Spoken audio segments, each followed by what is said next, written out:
Here we go with page 3. Looks like we got a function here, f of x is 5x plus 3. They want us to find the f of 2 plus h, subtract off the f of 2, and then divide the whole thing by h. So it's going to look like this. I want the f of 2h. So I'm going to put that f of 2h, 2 plus h up here so you can see. So this is what's going in for x right there. So the f of 2 plus h looks like this, 5. I replace the x with 2 plus h, and then I continue on with my function. So there's the f of 2 plus h. Then it says subtract off, so I'm going to go minus, and I've got to calculate, I'm going to put in parentheses, because I want to make sure I subtract the entire f of 2. So now I have to calculate the f of 2. So here comes the f of 2. It starts with function f. I go 5. I replace the x with a 2, because I want the f of 2. And then the function says add 3. So there we go. And then that's all divided by h. And now it's just an order of operations game. So we can do our distributing, and we can multiply inside here and collect like terms, or add it up, I guess I should say. Give ourselves a little space here. So this is going to be 10 plus 5h. Then we got our plus 3. Then we're going to subtract off, and in here we got a 10 plus 3, so that's 13. All over h. And you can see what's going on here. Here's 10 and 3. That's positive 13. Take away 13. So that business, these numbers just all knock each other out, leaving you with just a 5h over h. But the h's cancel, and our answer is just 5, as long as h does not equal 0, because we divided by an h. So that thing all simplifies down to a nice, easy 5. All right, number 9 here. Recall the formula for falling. We talked about this in class. For a rock thrown up with a speed of 50 feet per second from the top of a 10-story building, its height h in feet from the ground can be calculated by this function, where t is time in seconds. So this calculates your height h in feet based on how much time in seconds has gone by. Sketch a graph of the function and label it correctly. So we got a couple choices. I'm going to first graph it on here, because maybe that's what a lot of us would do. We know it's going to be a parabola. We also know it's going to open upside down because it's a negative 16t squared. Plus 100 negative a values cause it to open upside down. I'm just going to zoom 6 it so we can see the parabola hopefully. Really big. Let's do a zoom fit. So I'm going to do zoom 0. And this thing's got lots of zooms that I've not seen before. So zoom fit, zoom 0. And that's going to cause me not to see much. But now I'm going to zoom in on that top area. So I'm going to choose 2, zoom in. Make sure my cursor, which is usually in the center of my screen, I want him up here. Because there's where my x and y axis are, and so that's where the action is on my graph. So I'm way up there. Let's take a look at that. There we go. That's not too bad. So we can kind of see what's going on here. Let's go ahead and first, let's just work it out ourselves. Now, a couple ways we can find our vertex here, and they ask about how to find your vertex later on. You can either complete the square on this thing, or you can use the negative b over 2a. I'm going to go ahead and complete the square. Oh, maybe. This thing's going to be nasty to complete the square on. I'm going to give myself a little more space. All right, I probably would not complete the square on this one. I'll do it here in a minute, but I probably wouldn't do it for this. For this one, I think I would go, well, the vertex can be found by negative b over 2a, f of negative b over 2a. So I think for this one, I would calculate the x value of the vertex. And I'd go negative 50, because b is 50, over 2 times negative 16. It's a horrible problem I gave you.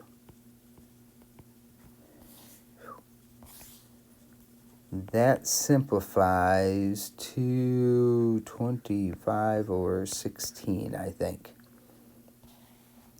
Now that I know the x value, I have to just plug that back in, and I will know the y value. Okay, so I'm going to have to calculate I'm going to find the h of 25/16. So here we go. The function is, I better write it down here so I don't lose track of it. So much easier on paper sometimes. There we go. The h of 25/16, negative 16 times 25/16 squared plus 50 times 25/16 plus 100. Whew. Let's see here. See if we can figure this thing out without a calculator. So this would be 25 squared over 16 squared plus 50 times 25 over 16 plus 100. And I wrote it this way because I can cancel at least that 16 out. So I get negative, sorry about that. So I get negative 25 squared is 625 over 16. Plus, let's see, that's 525, so that's 1,250, I think. I'm going to check that one real quick. 50 times 25, yep, 1,250 over 16 plus 100. Let's see, that looks like it is negative 625 plus 1,250 is just 625/16 plus 1,600/16. Give me a grand total of 2225/16, I believe. So let's see what that comes out to be. 2225 divided by 16 equals approximately 139, ballpark. So if my calculations are correct, which I really humbly believe they do not work out, my vertex should be at the x value of 25 over 16. Let's go ahead and make that thing a decimal as long as we're spitting in the wind here. 25 over 16, so 1.6 approximately, and about 139. So let's go back to that graph and take a look. I'm going to hit trace here. We're just going to kind of wander to the top of it here, because this will be our vertex for it. Let's see here, that's about 1.6 right there. Looks like the top. Let's go ahead and have our calculator see what it is. Second, calculate, find the maximum, that's the highest point of it. So I'm going to make sure I'm on the left-hand side of it. You'll notice it says at the bottom of that calculator screen, left bound, so I'm left of it. I can't tell where the peak is, so I'm going to get way right of it. I know it's somewhere up there. But now I know I'm past it. And now come back and make my guess. And let's see here, I get 1.56, so that's my 1.6 there at 139. Yeah, so we were pretty close. Now, I had to approximate those things. So the nice thing is we also have their actual fraction values here. So if we want the vertex, or if we got to sketch this thing, Lord, I should have given you more room for this thing. Vertex is at, as a fraction, 25/16 and 2225 over 16. Whew. Nasty, nasty problem to graph.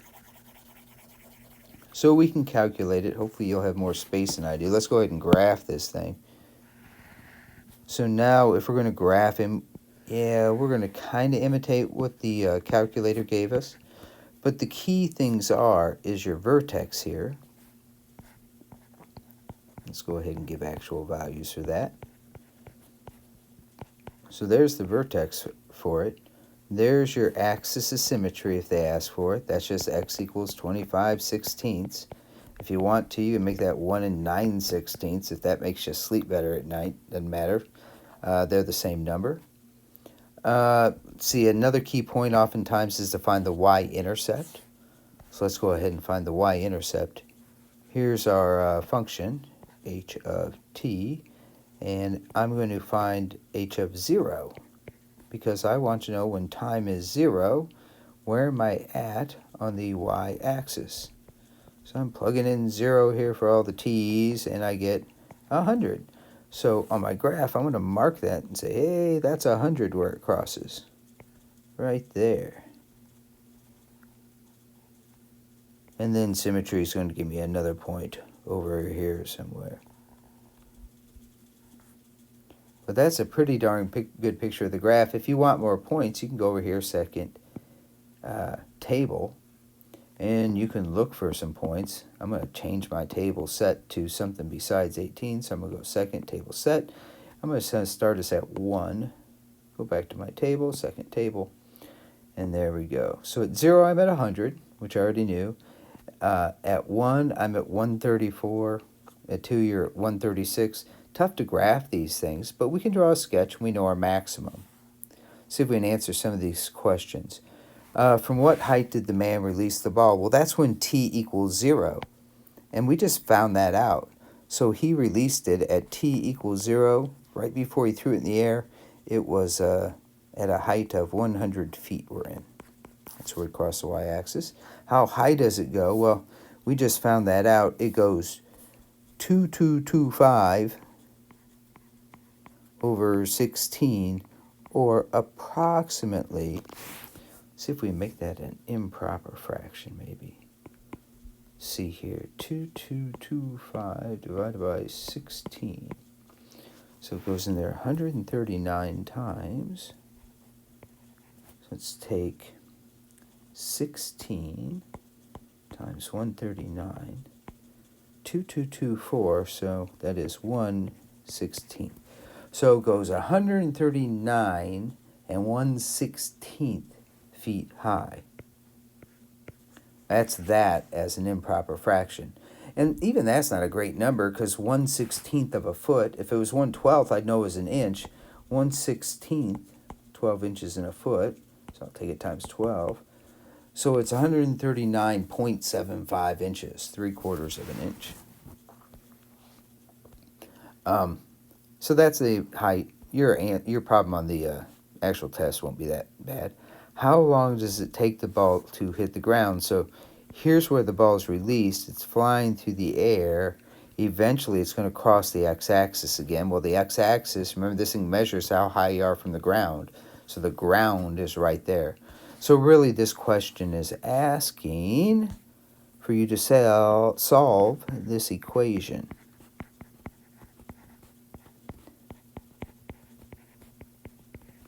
When does the height of it equal 0? And so this is certainly a quadratic formula question. Okay, now I'm going to go ahead, oh shoot, I don't have it on that calculator for certain, so I'll run down here, and I'm going to use the quadratic formula on it. The variable inside this function is t, so it's negative b plus or minus, in case you need a reminder. And we'll go negative 50.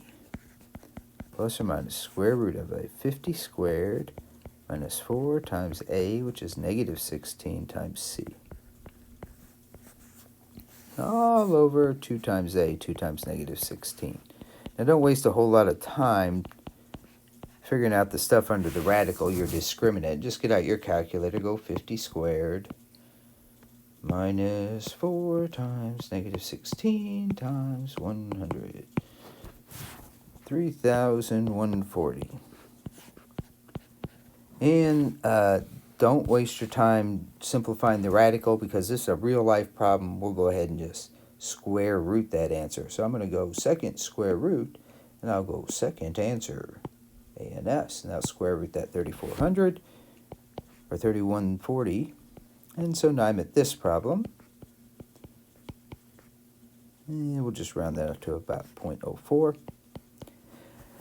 And now I've got two answers. I've got negative 56 plus 56. That's about 6.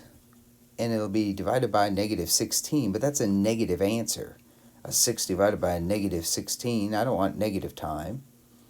Okay. In fact, I'll show you what it comes out to on the calculator. So negative 50 plus 56.04, and divide by negative 16. It's saying, hey, its height is 0 when time has gone backwards. Negative 0.38 seconds. That makes no sense. So it must be the two negatives combined. And so we'll go negative 50 minus 56.04 equals, and divide that by negative 16. And you'll see we get a nice positive time of about 6.6 seconds. I'm going to go ahead and check that on my graph. I'm going to hit Y equals and graph it. So you can see where it crosses. I'm going to hit trace here. We're looking at way over here, way down there. And I could keep tapping until I get down there, but I'm in trace mode. I'm just typing in 6.6. Should be darn close. Shoot. It did not. It does not like that. Trace. Let me just put in a 6. What is... I must have a wrong answer. Let me trace this thing again.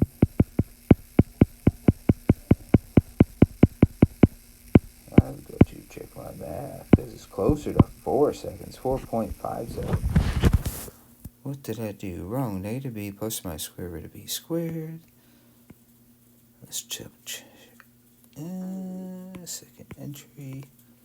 Scrolling back through my work trying to figure out where we went wrong. Negative 50. I wanted the minus 1. I thought I did the minus 1. I did. Negative 50 minus 56. Let's check out my b squared minus 4 times a. Oh, shoot, times c. That should be a 100. It's an 8900 under there. Square root that answer. I think I've been working with this too long. That's not 56. That's 94.3. Let's check those two answers out. Negative 50 plus 94.3 divided by negative 16. Darn, negative time again, so I don't want that one.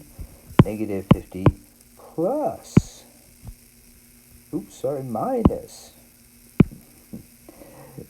94.3 divided by negative 16. 9 seconds, so I improved 0 amount.